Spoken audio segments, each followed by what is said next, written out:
Hello there, it's Paul here and welcome along everyone. This little fella is my AI Bumble Bee. What I'm going to do is I'm going to play the video while I turn this, and while it's playing I will then talk about AI and how I used it in this project. AI has been in the news an awful lot lately, and I suppose the first question is, if you don't know anything about AI, what is AI? AI basically stands for artificial intelligence. AI isn't some alien life being or something that's grown in a lab. It's basically a computer program that it's programmed to learn and give, in some cases, human-like replies. So the main reason why it's been in the news is a lot of the negative impacts of what AI could be and is being at the moment. One of the so-called godfathers of AI actually came out and said that he regretted spending the last probably couple of decades of all of his time developing AI and wish he'd never done it. A lot of people have been calling for a lot of regulation to be put in place over AI. So what are the bad things with AI? The first thing, I suppose the most extreme thing really, is Judgment Day. If you don't know what I mean by Judgment Day, look back at the Terminator films with Arnold Schwarzenegger in it. What happened there was the American defence system was handed over control by AI. AI basically soon worked out that humans were not good for the planet, and the best thing to do was basically destroy humans. So it set off nuclear weapons to other countries where they would obviously get replied to, therefore causing a mass wipeout mainly of humans, and then the battles carried on from there in the film. Now that is the extreme. Will it ever happen? We honestly don't know. Now some of the other negative impacts. Currently at the moment while I'm recording this, we've got various people in the film industry, from actors to writers in LA, all on strike, basically because a lot of the media companies want to start using AI in films and they're looking to protect their jobs. That's basically going to be the case throughout. AI is already being pushed in different places. Just this week, I believe there was a news story in India where a company was literally getting rid of all of their customer service people and replacing them by AI. Now, is this something new? No, it's been going on for decades. Not AI, but its progress with technology. I mean, if you look back at really even things like the car manufacturing plants, how many thousands of workers used to work in a manufacturing plant producing cars? And what happened over time was the companies basically soon realised that they could buy robots to do the same job. The robots don't need sleep, they can work 24 hours a day, no holiday pay, no sick pay, so there was a big investment to start with to put these robots in. So this is going to happen throughout all industries, from office work to all sorts of work with AI where they can possibly apply it. What a lot of people are calling for regulation at the moment is purely and simply because it's become almost a bit like a space race. There are currently several big companies out there trying to develop AI at the fastest possible pace because they want to be the leader in AI. So what sort of regulation could we really put in with AI? The technology is moving so quickly that it takes months and sometimes in some cases years for countries to create regulation to put it through. By that time it's outdated. America, UK and the EU are all looking at putting regulation in. But the thing is though, what happens with these countries that are outside there where they're not putting this regulation in? I mean, maybe some of these other superpowers which are very, very good with their computer programming. I mean, China, Russia, Iran, I believe, is also known for an awful lot, certainly in sort of like in the technology world, for programming, for hacking and things like that. If they've got no regulation over AI, what's going to happen with the systems in the future? Are we going to be left behind because we put regulation in? These are all sorts of different questions that, I mean, I think will just play out over the future.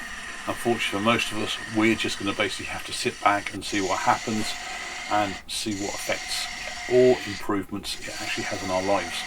How does AI actually work then? Well, AI basically is given a set of information to effectively analyse. You then effectively ask it some form of a question and it responds based on that information it's got. So it's not always a cut and dry one base answer. And there's 2 or 3 of these chatbots out already where you can already do that, and they're based on information that's on the internet. So as an example of how they work, let's say for example I'm going to be that AI you hand me, say, 10 books on, say, a subject I know nothing of, space dust. And here's an interesting fact for you that you probably didn't know. Brian May, the Queen's guitarist, actually got his PhD in studying space dust. Now, if you ask me a question, then I will then effectively look back through all those 10 books and then come up with what I think is the best answer. Now, it could be a combination of 2 or 3 books, it could be a combination of all the books, or it could just be looking at one book because it only covers the question that you gave me.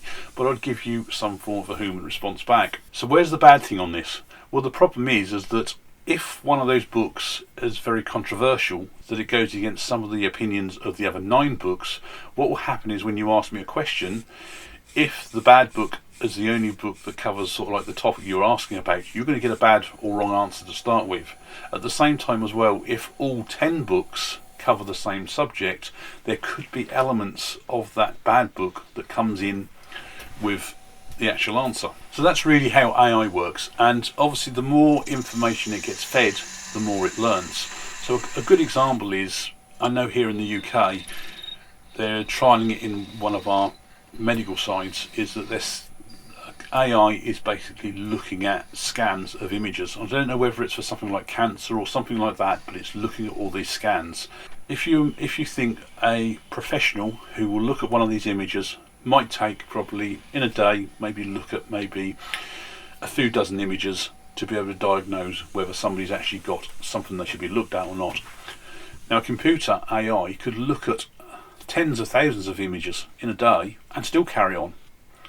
Now, it's not there to replace the doctors or the specialists. What it's there to do is to say, go through all those scanned images and then highlight, these are the ones that you should really look at straight away. I think there's a problem here. So by doing that, we can get quicker responses and then therefore obviously help people with their health. Now, the way AI then learns there is that what will happen is on those scans, if there's more follow-ups on these scans and they know the results that this was a positive or a negative, it will get fed back into the computer and therefore the AI learns more. There are lots and lots of things all coming out new with AI. So it's from simple chatbots where you can ask it a question. The chatbots have basically had sort of like an image of the entire internet from probably a year ago or something like that. So all of their answers are based on the internet from a year ago. And again, the problem with that is that if there's been new information going on the internet, it doesn't know about it. So therefore, some information could always be outdated. Say you asked a chatbot about a current news affair, it's not going to know the true story because all the facts could have changed. One of the downsides of the chatbots is that it's also, because it can give human-like answers, it's been feared that students could use it for cheating in things like exams and their coursework. So, for example, you can ask a chatbot about a specific question or a topic, it comes back with literally an entire script of what sounds like a human-like response, and therefore students can copy and put that into their work, and therefore effectively they haven't done any work. But on the other side, where that could be an advantage is that it could actually return all that written information.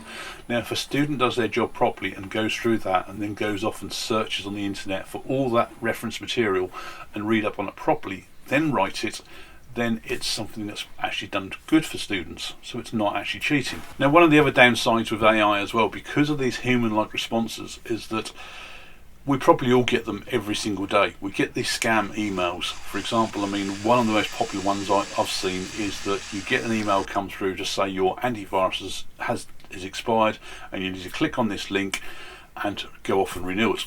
Now, with most of the scam emails, you don't have to be a professional. You can actually often look at a lot of scam emails because they've been written by, say, somebody in, say, India or somewhere like that. The grammar is wrong, so you can look at it and see straight away there's no way that this would have come from one of these big corporations. But where AI is coming into place is that a scammer is going to be able to go into AI and say, write me a letter telling somebody that their antivirus has expired, and it will come out with a full proper grammar, and they'll just copy and paste that into the scams so that when they come through, we are more likely to click on that link and get scammed. Now, there are lots and lots of good things to come, I'm sure of it, and there are already lots of good things coming through the system at the moment. So where does AI come in with my little Bumble Bee? Well, what I did is that I went on to Bing. Bing have a an AI image creator. And if you need to search for it, I'll just search for Bing image creator, and you'll go to the page. And all you have to do is put in whatever words you like in what is like a search bar, and tell it, and it will go off and create an image based on your words. So I tried things like to start with sunflower, just to come up with all these different sunflower options, and then add other text in and stuff like that. The bumblebee, what I did, I started off with a bumblebee, and then I said a wooden bumblebee, a wood-turned bumblebee, before I came up with a set of images that I liked, which is where this little fella come from. So AI has been a benefit for me in this project, because there's no way I'd have come up with this design without the use of AI. Now, I haven't cheated in any way, it's just given me a new view of looking at something for a project. Now, we all do it. We'll all look at the internet, we'll look at YouTube like you're doing now, and you'll see something that somebody's making and you'll think, that's brilliant, but I don't like that bit, or I'll add another element in that somebody else has done and create your own version of it. And that's precisely how I've used AI here. The only exception is that I haven't actually seen somebody else do this. A computer has generated the image for me to give me that idea. So, great little fun project. I hope it's given you an idea with AI. Certainly do go and search for Bing image creator, because it is something that's quite fun. Thanks a lot for watching.